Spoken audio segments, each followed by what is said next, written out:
राजेंद्र नगर प्रखंड के सभी सम्मानित बंधुगण, हमारी बहनें और उन सबसे ऊपर हमारे साथ मंच पे विराजित आदरणीय पंडित जी,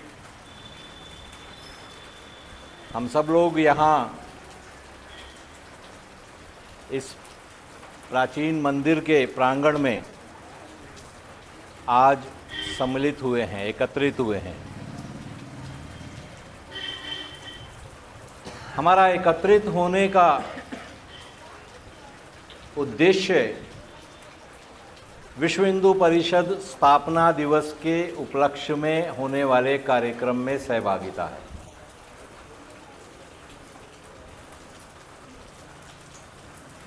हम सबको विदित है कि अभी पिछले सप्ताह हम लोगों ने स्वतंत्रता दिवस को मनाया है। उसके अगले ही दिन प्रभु श्री कृष्ण जन्माष्टमी का भी अवसर हमारे जीवन में आया। आनंद के साथ हम उत्सवों को मना रहे हैं।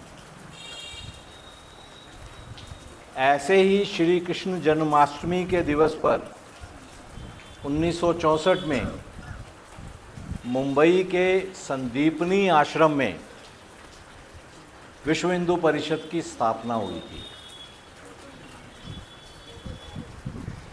हम सबको पता है कि स्वतंत्रता हमें 1947 में मिल गई थी।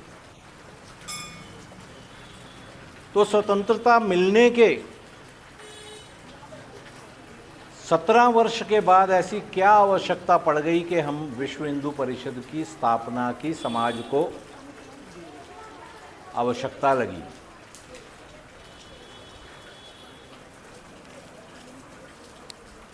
पिछले 1000 वर्ष से हम लोग संघर्ष कर रहे थे। हमारे पूर्वज सतत संघर्ष कर रहे थे, पहले मुगलों के साथ में, उसके बाद में अंग्रेजों के साथ। आक्रमणकारी आते थे, आक्रमण करते थे, लूटपाट करते, कुछ देर के लिए यहाँ पर हमारे ऊपर राज भी कर लेते थे। हम फिर उन पे वापस आक्रमण करते थे, वापस उनसे हम अपनी राज को वापस लेते थे। ऐसा 1000 वर्ष से चलता आ रहा था। उसके कारण अनेक समाज में कुरीतियां भी आ गई थी।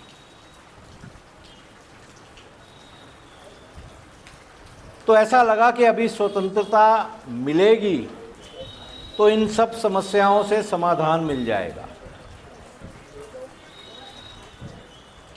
जब स्वतंत्रता मिली तो ऐसा कहा गया,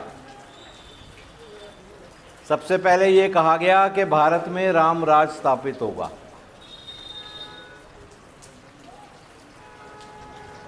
पीछे बच्चे हमारे क्या देख रहे हैं जी? नीचे मोबाइल देख रहे हो?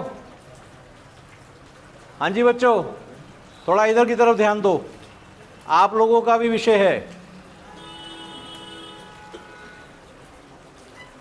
ये कहा गया सबसे पहले कि जी स्वतंत्रता के साथ ही राम राज स्थापित होगा, छुआछूत ऊंच नीच खत्म होगा, और सबसे बड़ी बात ये कही गई कि गौ हत्या पर पहले दिन प्रतिबंध लगेगा। पर हुआ क्या? ऐसा मिला क्या? स्वतंत्रता मिली, हमारा राज आया, ऐसा तो कहीं लगा नहीं। देखो, 15 अगस्त को लाल किले पे झंडा फहराया जा रहा है, और यहाँ पर जो लोग झंडा फहरा रहे हैं वो आपस में मिठाइयाँ बांट रहे हैं, एक दूसरे को बधाइयाँ दे रहे हैं, उत्सव मना रहे हैं। पर यहाँ से 100 किलोमीटर ही दूर कराची में, लाहौर में, उधर ढाका में हमारे ही भाई बहन, हमारे ही परिवारों का कत्लेआम हो रहा है। आप सोच भी सकते हो कि आप अपने घर में एक त्यौहार मनाओगे, उत्सव मनाओगे, खुशियां मनाओगे, मिठाइयां बांटोगे और आपका अपना भाई की गर्दन कट रही होगी आपसे सिर्फ 100 किलोमीटर दूर। ऐसा शासन हमें मिला था। उसको ये चिंता नहीं थी, उसको सिर्फ अपना राज चाहिए था। उसको ये नहीं लग रहा था कि हमारे से 100 किलोमीटर दूर हमारे हिंदू भाइयों के परिवारों के साथ कत्लेआम हो रहा है। खुशी मनाना तो दूर, आज का दिन ऐसा है जिस दिन हमारी भारत माता के टुकड़े टुकड़े किए गए हैं। उनको इतनी भी चिंता नहीं थी कि बिल्कुल बॉर्डर के ऊपर हमारा काटस राज मंदिर है, माता हिंगलाज हमारा स्थान है। उधर कश्मीर में चले जाओगे तो शारदा पीठ है, और इस तरफ जाते हैं तो माँ ढाकेश्वरी मंदिर है, और इस सबसे ऊपर हमारा कैलाश मानसरोवर है। वो 1-1, 2-2 किलोमीटर ही दूर था ना। जब स्वतंत्रता मिल रही थी, जिस समय आपको जल्दी थी स्वतंत्रता लेने की, उस जल्दी में आप भारत माता के टुकड़े भी करने को तैयार थे, तो कम से कम अपने मंदिरों को, अपने धामों को, अपने स्थानों को तो ले लो। एक लाइन ही तो काट रहे थे तुम लोग। कोई ऐसा तो नहीं था ना कि कोई किसी ने उस बॉर्डर को बनाया हो, खुद ही बैठ के काट रहे थे कि यहाँ से इधर पाकिस्तान होगा, इधर भारत होगा। हाँ, असल में तो हिंदुस्तान ही था। यहाँ हिंदू रहेंगे, वहाँ मुसलमान रहेंगे, यही सोचा था ना, इसी आधार पर हुआ था। तो भाई अपने तीर्थ तो ले लो। आज भी हमको अपने तीर्थों में जाने के लिए कितनी समस्याएं आती हैं। हमारे सिख बंधुओं को अगर जाना है करतारपुर साहब तो कितनी मुश्किल है। अब जाके कॉरिडोर बना है, पर वो भी जिस दिन उनकी मर्जी आएगी बंद कर देंगे। तो सब हिंदुओं को क्या देखने में मिला कि कहने को स्वतंत्रता मिली है, असल में हमें क्या मिला।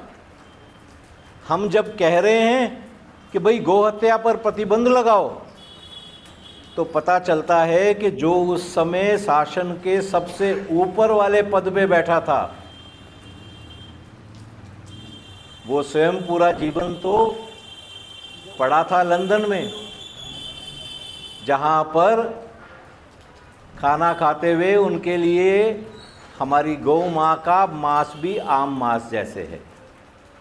उनके लिए कोई अंतर नहीं है, उनके लिए तो एक पशु ही है।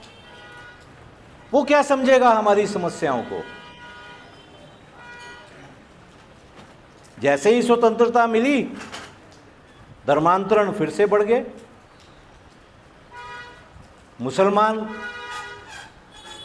आ रहे हैं और धर्मांतरित कर रहे हैं, क्रिश्चियन आ रहे हैं, धर्मांतरित कर रहे हैं, गांव के गांव परिवर्तित हो रहे हैं।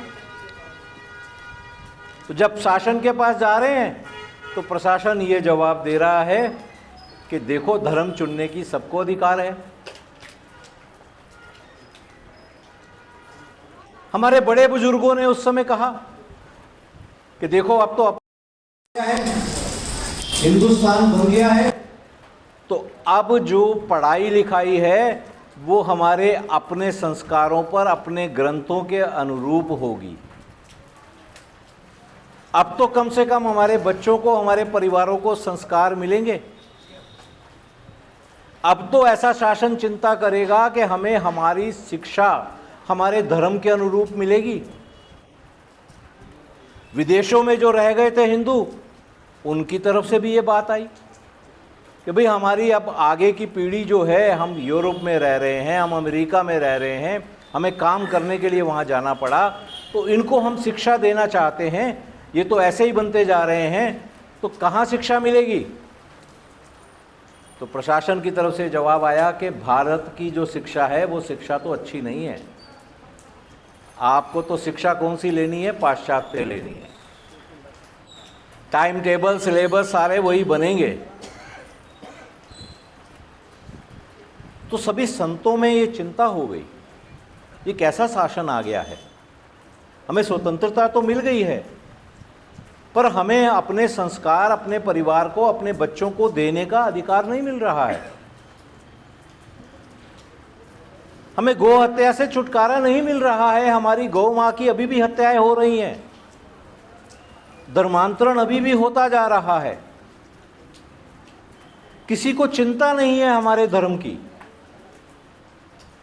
हमारे जो भाइयों हैं, हमारे बहनें जो हैं, जो पाकिस्तान में रह गए, जो बांग्लादेश में रह गए, उन पर निरंतर अत्याचार हो रहा है, उनकी संख्या कम होती जा रही है।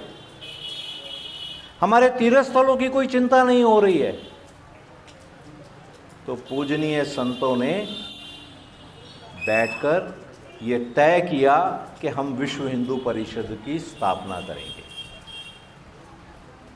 संदीपनी आश्रम में मुंबई में 1964 में जन्माष्टमी के पावन दिवस पर सभी पूजनीय संत बैठे।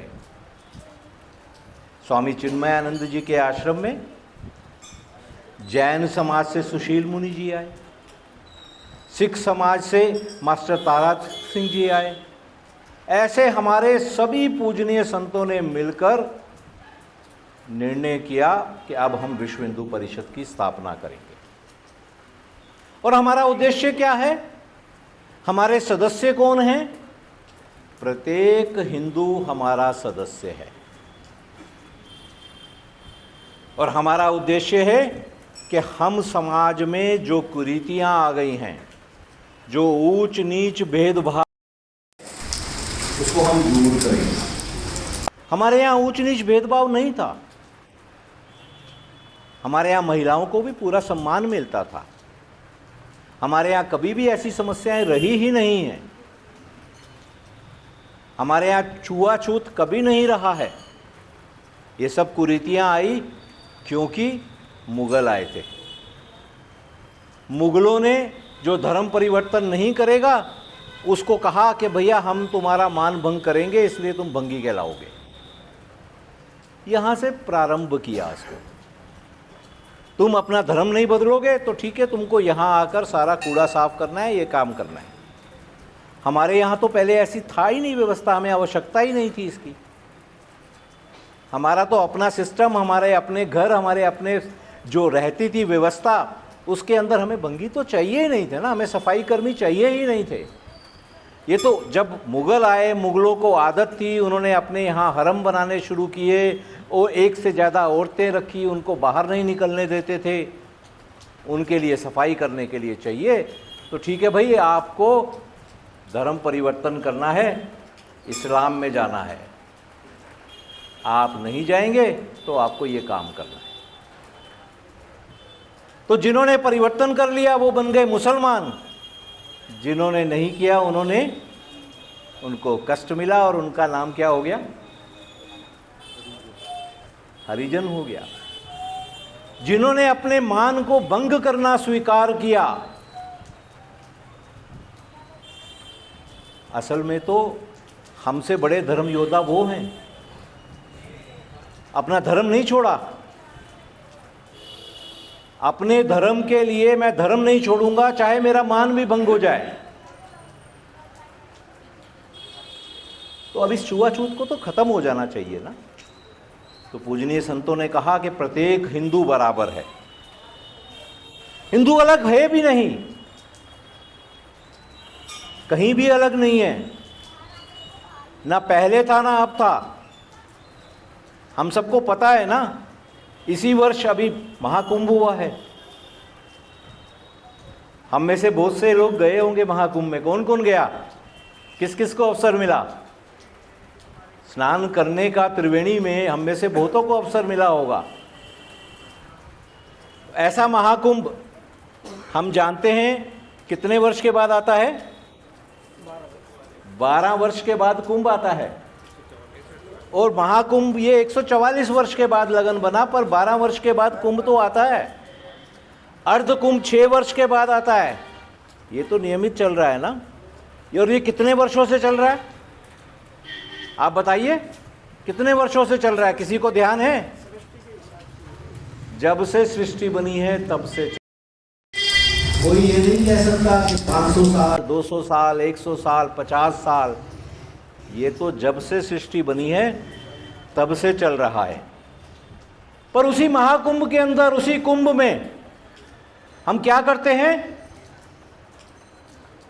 स्नान करते हैं, एक विशेष मुहूर्त में करते हैं। ऐसा ही करते हैं ना बेटे, आपको तो पता है। पर एक और बात आपने कभी देखी कि जब हम स्नान करने जाते हैं, जिस समय हम वहां पर त्रिवेणी में स्नान करते हैं, कभी हमने ये भी सोचा या पूछा या देखा कि मेरे जो साथ में स्नान कर रहा है, जो बहन कर रही है, उसकी जात कौन सी है? कभी पूछा, कभी देखा? वो कौन है? कभी देखा इसको हमने? वो दक्षिण से आया, उत्तर से आया, पश्चिम से आया, पूर्व से आया, वैश्य है, क्षत्रिय है, ब्राह्मण है, कौन है? किसी ने देखा? ये क्या दर्शाता है? ये दर्शाता है कि हमारे धर्म में सदियों काल से ऊंच नीच नहीं है, भेदभाव नहीं है। हमारे संस्कार, हमारे ग्रंथ, हमारे वेद हमें प्रारंभ से ये बता रहे हैं कि हमारे पे कर्म आधारित वर्ण है। हम कहाँ पैदा हुए उस हिसाब से वर्ण नहीं है, कर्म के आधार पर है। हमारे में लिंग का भी भेदभाव नहीं है। हम सब जानते हैं ना, महादेव को क्या कहते हैं? अर्धनारीश्वर भी कहते हैं। उसका एक रूप पार्वती है और एक रूप उसका शिव है। क्यों है? कहीं पर कुछ अलग नहीं है, बराबर है। और तो और हमारे धर्म में ये भी कहा गया है, जो हमारा तीसरी श्रेणी है उसकी भी चिंता है, उसको भी हम किन्नर समाज कहते हैं। स्त्री, पुरुष और किन्नर ये आज नहीं, सदियों से हमारे धर्मों में बताया गया है। और उन सब के लिए उनके योग्य काम भी दिए गए हैं और उनको उसके अनुरूप, उनके अनुरूप सम्मान मिले, ये भी चिंता की गई है। हमारा कोई भी पाठ, कोई भी पूजा देवी पूजा के बगैर पूर्ण नहीं होगी।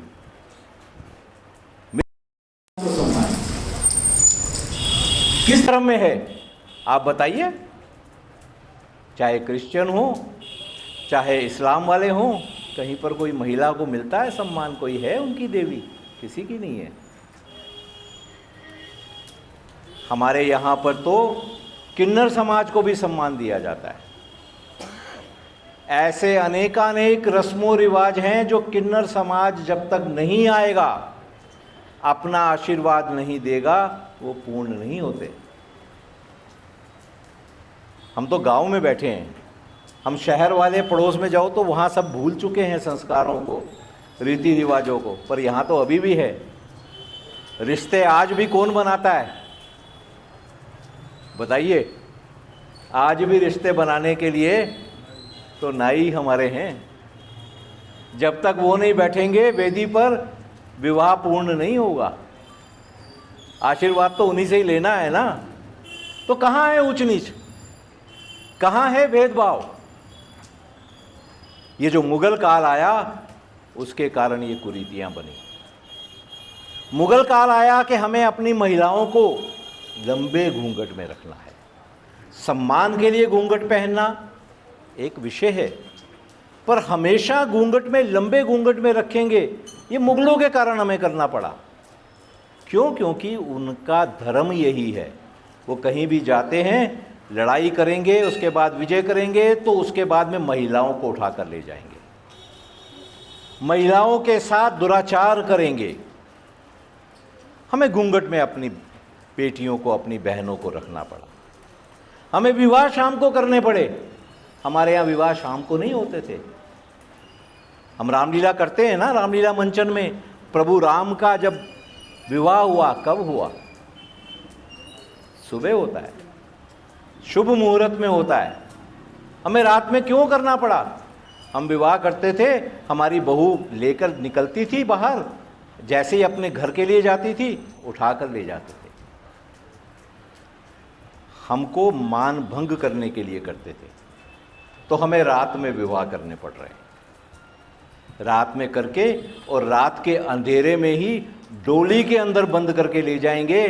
बहू अपने घर पहुंच जाए, उसके बाद में टेंशन नहीं है। ऐसा सोच के करना पड़ा। हमारे यहाँ पहले ऐसा नहीं होता था। ये सब कुरीतियां ही हैं।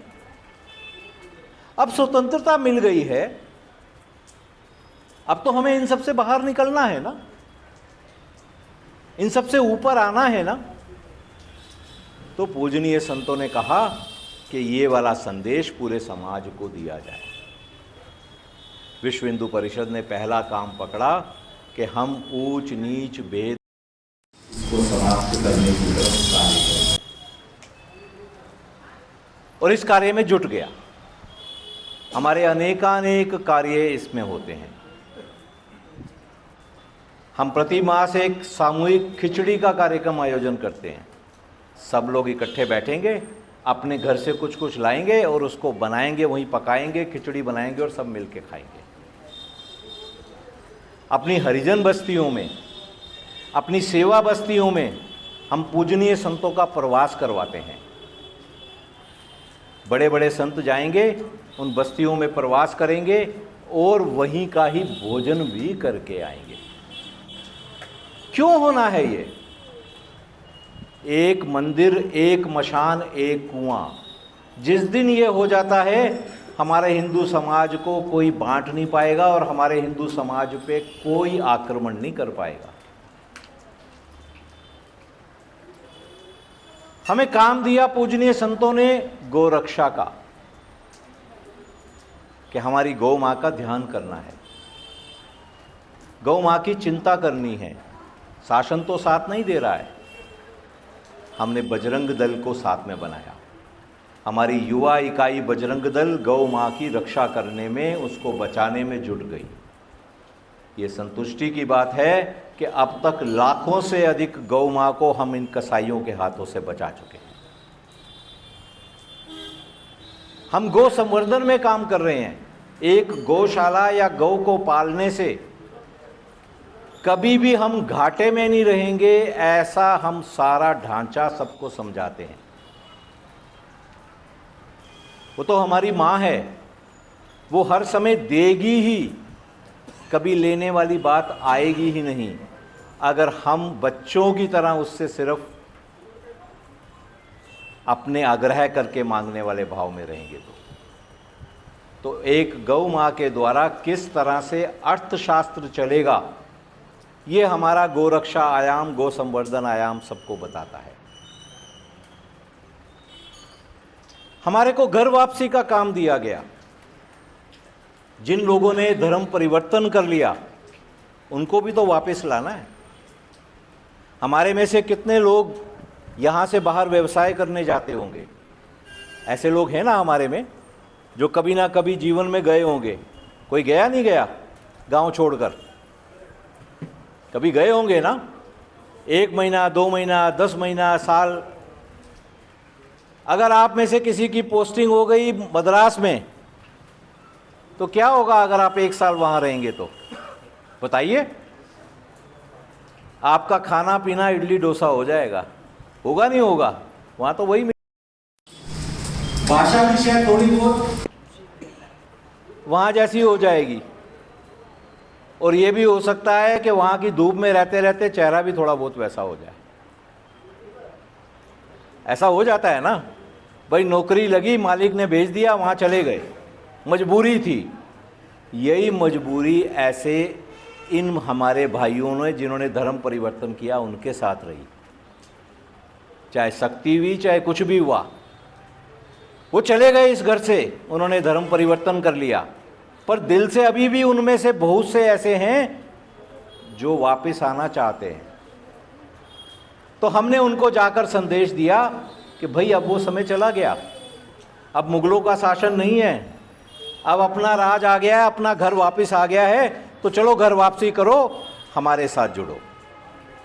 लाखों मुसलमानों को हमने घर वापसी करवाई है।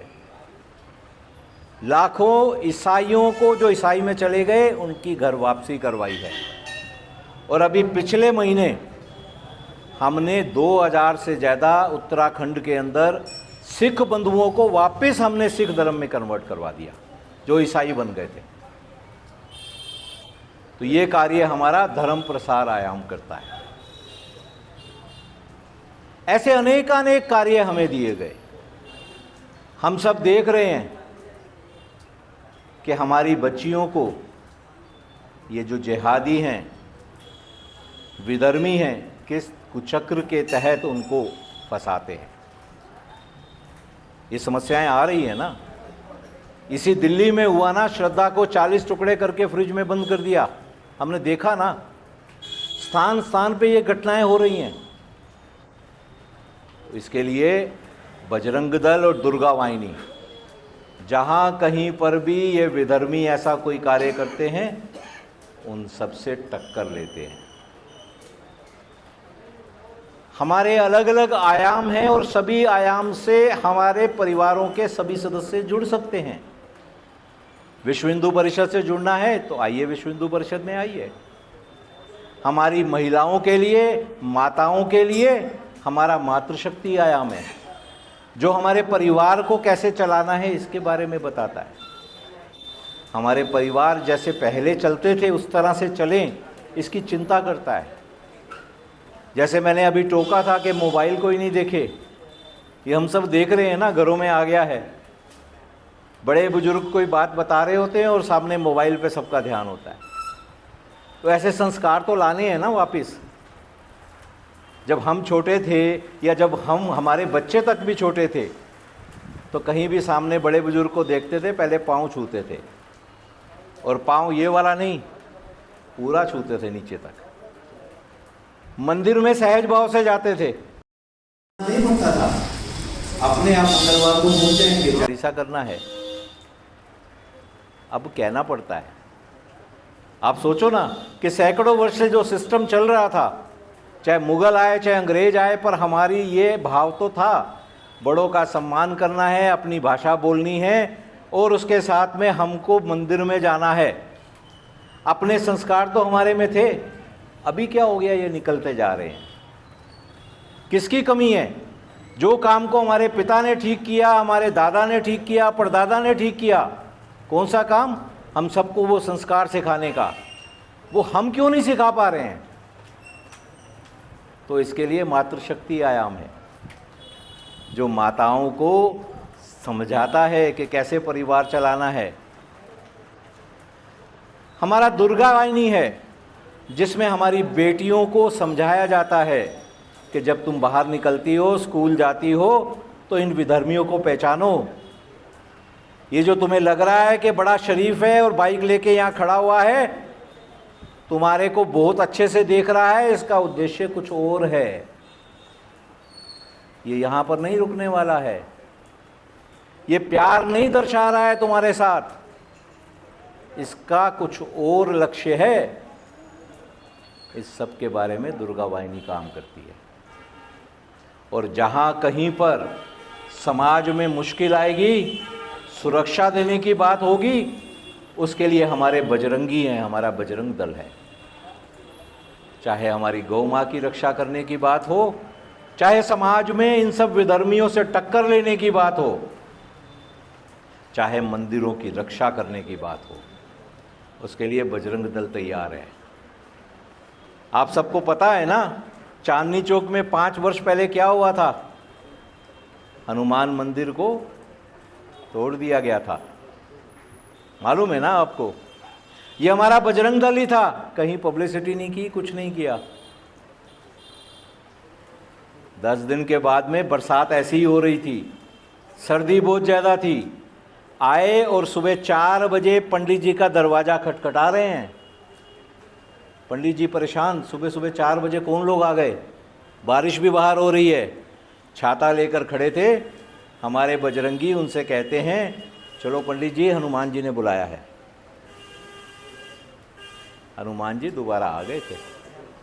आज भी चांदनी चौक में वो भव्य मंदिर आपको सड़क के बीच में मिलेगा।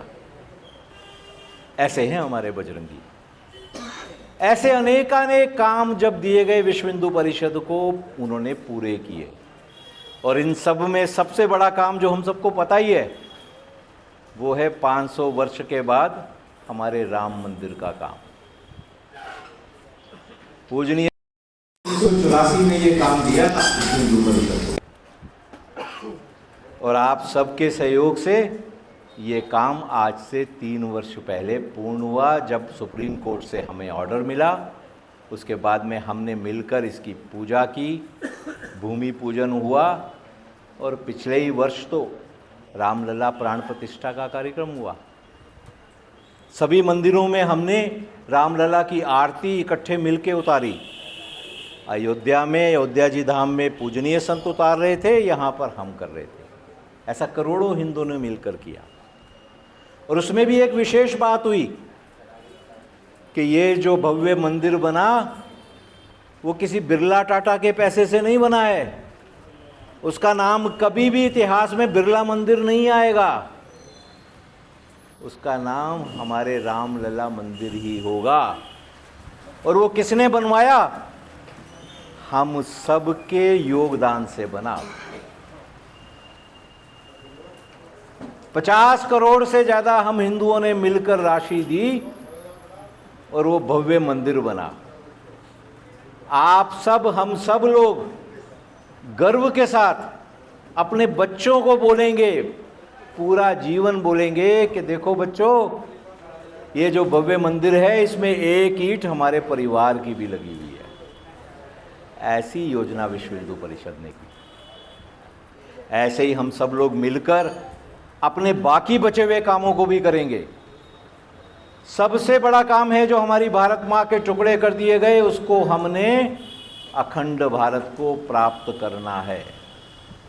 वो करने के लिए समाज में से ऊंच नीच भेदभाव हमारे को समाप्त करना है। हमें मजबूत बनना है, एक बनना है। हम सबको प्रभु राम ने जिस ढंग से वानरों को भी साथ लिया, सबको वनवासियों को साथ में लिया, लेकर सेना बनाई और लंका का दहन किया, रावण का संहार किया, ऐसे ही हम सबको मिलकर ये आज संकल्प लेना है कि हम इकट्ठे मिलकर पुनः अपने धर्म की स्थापना करेंगे। पूरे विश्व में विश्व गुरु बनकर दिखाएंगे, संपन्न बनेंगे, समृद्ध बनेंगे और उस सबके साथ में अखंड भारत बनाएंगे। एक ऐसा भारत बनाएंगे कि जिसमें काटस राज मंदिर भी होगा, माता हिंगलाज भी होगी, करतारपुर साहब भी होगा और इस सबसे ऊपर हमारा कैलाश मानसरोवर होगा। आज हम ये प्रण लेकर यहाँ से जाएं, ऐसा अनुरोध करते हुए मैं आप सबको विश्व हिंदू परिषद के स्थापना दिवस की बहुत बहुत बधाई, बहुत बहुत शुभकामनाएं देता हूँ। जय श्री राम।